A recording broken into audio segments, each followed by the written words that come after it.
Hello and welcome back everyone. Today we're talking about MMR, and there's a whole bunch of things that are nowhere to be found on tooltips within the game. For anybody curious, the gameplay you're watching is an experimental, mid-range Crusader build, and if I could swap one thing, I'd use Horn Splitter instead of the Bristle next time. Anyways, for a little over a month, we've been seeing Battleground matches with what's considered loose matchmaking, meaning that the strongest and weakest players have a large discrepancy in relevant power when compared to each other. Before this time, a still relevantly recent change was put into place, making a soft cap around 6400 MMR for the strongest players in the game. Now, being a soft cap, it is possible to exceed it, but it essentially takes ending on a string of wins, or roughly an 80% win rate, which no player is currently able to maintain over the 6400 mark. This leaves the best evaluation on leaderboards to basically be your win rate when compared to players of the same class if your character reaches the soft cap. Keep in mind that these soft caps are also in place for all players. It's just a lot easier to see at the top, because if you look at lower tiers, then you'd have to determine if players were at the soft cap.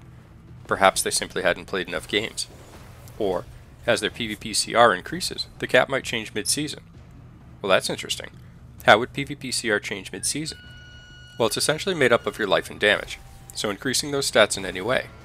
Upgrading regular gems, tourmalines or rubies, resonance, hitting new tiers like Paragon 480, and equipping gear with higher stats? Well, that sounds great. Who doesn't want to raise their PvP CR and increase the soft cap, making it easier and faster to hit legend? Honestly, most people don't, because when we analyze this, what's occurring is that everyone is increasing their stats, whether it be slowly or occasionally quickly, but the highest soft cap at 6400 has gone unchanged. That means when the system looks for a fair match in Battlegrounds, there are more and more people qualifying for that match based on their own, now increased, PvP CR. What's worse is that regardless of your shown MMR, it appears that you have a hidden MMR as well that persists through season change, and it possibly doesn't have any way of actually lowering from a certain point. We see this in the shown MMR for players above 6400 regularly.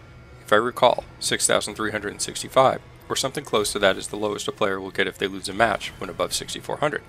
We also regularly see players with cycle resets and in low bronze, facing already legend players if they've previously hit 6400 before. Take a look at my free-to-play's MMR, and I'll be making a Demon Hunter free-to-play climb video next season now that I have all the essences. Can you see how scrunched the MMR of all players truly is? If my free-to-play, who has 70k hit points, is 4100 MMR, and my main, who has 245k hit points, is 6400 MMR, assuming a linear relationship with damage amongst other players, there's a whole bunch of people, potentially with a high enough MMR, to waltz into a match with either of my characters. Since the actual functioning range of MMR for active players is actually less than a 2300 point spread, or roughly 1/3 of the entire bracket. Now, I think myself and others have harped on how this matchmaking has affected game quality enough by now, but I wanted to share some factual information that attributes to it. Thanks for taking the time to watch, and have a great day. I've got everything but throw. Can use banner, immunity, condemn, group them all up, now throw. It's just so unexpected, it's great. I shouldn't release this though, or there'll be Captain America's everywhere within a week, and I'm kind of enjoying it so far. It still revolves a lot around cooldown management, just like pretty much every Crusader build, so I need to stay out for a second.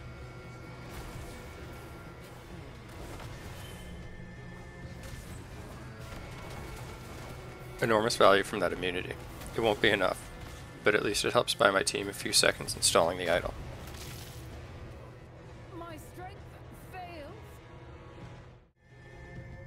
Going for the one-wheel combo again.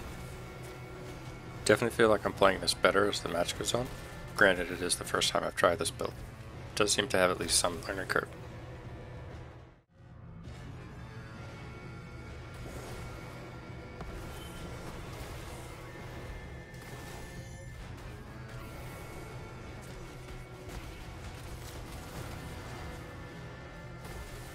I just don't have the freedom for the Bristle like I wanted. I definitely would use Horn Splitter the next time.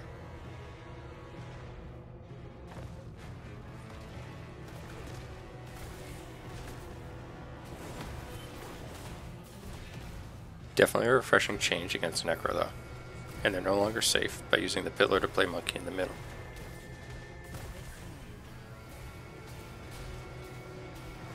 I feel like a range class that doesn't fall over when somebody sneezes.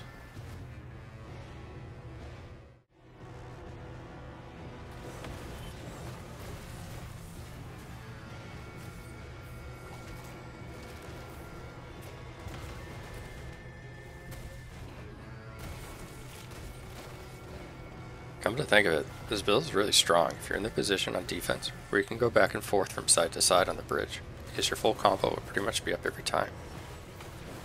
This match is pretty much dialed in, so I'm going to push the limits of the build a bit for research. Some absolutely insane numbers.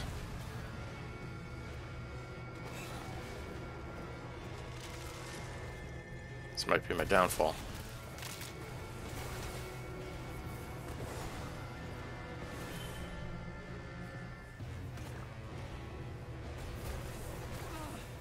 I'm injured.